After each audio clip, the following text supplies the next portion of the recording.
C'était 8h moins 5, pratiquement 8h, quand on a entendu 2 coups de détonation. Ma femme et moi, nous sommes sortis vers la fenêtre, on a regardé. Et en fait, il y avait le policier qui a été abattu, je crois, qui était debout devant sa voiture. Il y avait un autre monsieur qui courait en habit sombre et qui s'est arrêté juste devant lui, qui lui a tiré dessus à bout portant et qui a continué à courir. Son collègue après, le policier, il a commencé à paniquer quand il a vu son collègue par terre. Il a commencé à appeler au secours, etc. Il a appelé les pompiers qui sont venus 10 ou 15 minutes après. Voilà, c'est tout ce que j'ai vu en fait.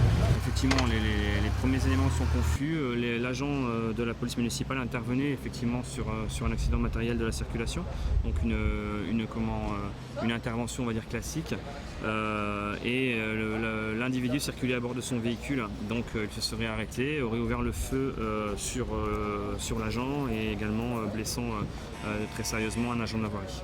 Ce qui est loin d'être anodin, c'est que cet individu circulait à bord de son véhicule avec des armes de calibre type arme de guerre. Ça reste quand même un acte très grave en pleine heure de pointe comme un matin où deux agents font leur travail quotidien et se retrouvent blessés mortellement par balle. C'est quelque chose d'affreux.